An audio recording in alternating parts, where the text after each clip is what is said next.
의료용 치료제로 활용성이 높은 산화철 합성을 주제로 이번 캡스톤 디자인을 설계하였습니다. 일본을 비롯한 여러 국가에서 사망률 1위는 암으로 전체 사망자 중 암으로 사망하는 경우를 살펴보면 한국인 10명당 2.2명, 일본인 10명당 3.0명 꼴입니다. 따라서 암에 대한 끊임없는 연구가 지속되었는데 이 결과로 국내 통계청 자료에 따르면 전체 암의 생존율이 90년대에는 40%에 불과하였지만 2010년을 이후로 70%를 넘어섰습니다.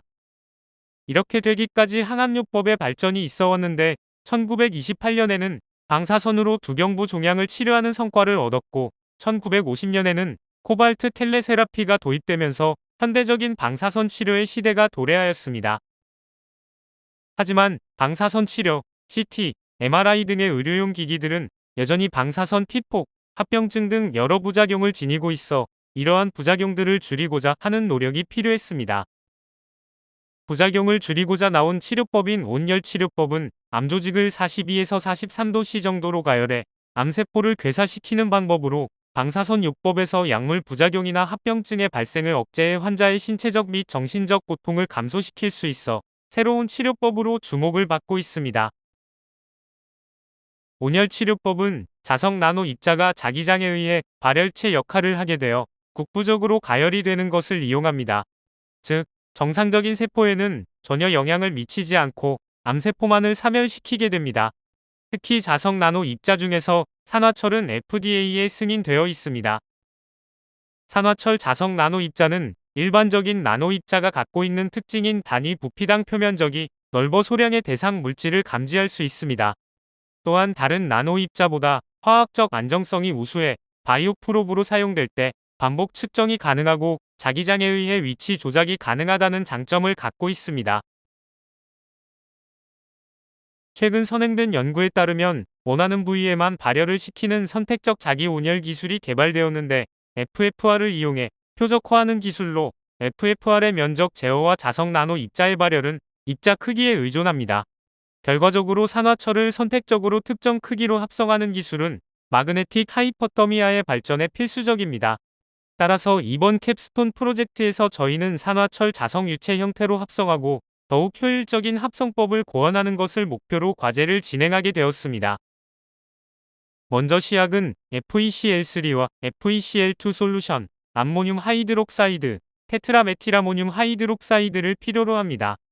암모늄 하이드록사이드는 계면 활성제와 같은 역할을 하고 테트라메틸아모늄 하이드록사이드는 코팅을 해주는 역할을 하게 됩니다.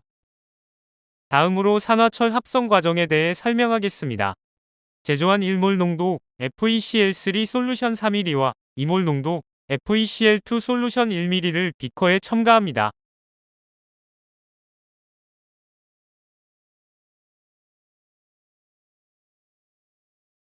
제조한 0.5몰 농도 암모늄 하이드록사이드 솔루션 50ml를 드롭 와이즈로 아주 천천히 넣어줍니다. NH4OH를 천천히 넣는 이유는 자성을 갖는 결정체가 만들어져야 하기 때문입니다. NH4OH를 너무 빨리 넣으면 결정체가 만들어지지 않습니다. 이때 NH4OH를 드롭 와이즈로 넣으면 검정색 입자가 생겼다 사라졌다를 반복하고 어느 정도 들어가면 검정색으로 변합니다. NH4OH를 다 넣으면 제일 오른쪽 사진과 같이 검정색 액체가 되고 마그네타이트가 형성되었다고 판단합니다. 이 과정에서 마그네타이트 사이에 하이드록사이드 N이온이 형성이 된 것입니다. 마그네타이트가 형성된 솔루션을 증류수로 2번 디캔팅 시켜줍니다.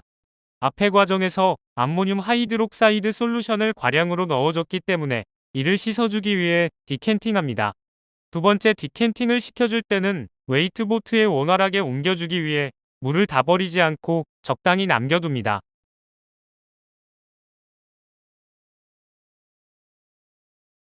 3번에서 남겨둔 물과 섞인 마그네타이트를 웨이트보트에 옮겨줍니다. 이때 자석을 아래 그림과 같이 웨이트보트 밑에 넣고 마그네타이트를 고정시킵니다. 이번에서처럼 암모늄 하이드록사이드 솔루션 제거를 위해 소량의 물을 첨가하여 마그네타이트를 2번 디캔팅 시켜줍니다. 디캔팅 후 물을 다 버리지 않고 거의 없을 만큼 남겨줍니다. 너무 많은 물을 남겨두면 다음 단계에서 많은 양의 마그네타이트를 잃어버릴 수 있고 물을 다 버리게 되면 고체 상태로 되어 원하는 페로플루이드 형성이 되지 않을 수 있습니다. 25% 테트라메틸아모늄 하이드록사이드 솔루션 1ml를 첨가하고 유리막대로 2분간 섞은 후 위에 상층액만 버립니다. 이때 밑에 사진처럼 웨이트보트 아래에 자석을 붙인 상태로 섞어줍니다. 페로플루이드가 형성되는 과정으로 이때는 상층액이 투명한 물 상태로 나타나지 않습니다. 마그네타이트와 테트라메틸아모늄 하이드록사이드가 너무 잘 디스퍼전 되어 있어서 검정색 액체로 보이는 것입니다. 그래서 자석을 아래에 붙인 상태에서 최대한 많은 양의 페로플루이드를 확보한 후 상층액을 버려야 합니다. 너무 많은 양의 페로플루이드를 쏟아낼 수 있게 빈 비커에 버려주고 페로플루이드가 비커로 많이 넘어갔는지 자석으로 확인해줍니다. 자석을 페로플루이드 밑에 놓고 스파이크 형태가 보일 때까지 저어줍니다. 이는 테트라메틸아모늄 하이드록사이드 솔루션을 조금씩 날려주는 과정입니다. 남아있는 액체 형태가 거의 없어질 때까지 저어줍니다. 여기서 스파이크 형태는 자기장 때문에 나타나는 현상입니다. 이때 자석을 웨이트보트 바로 밑에 붙여 놓는 것이 아니라 자석이 조금 띄워져 있을 때 스파이크 형태가 나타납니다. 실험 결과 페로플루이드 스파이크가 나타난 것을 확인할 수 있습니다. 감사합니다.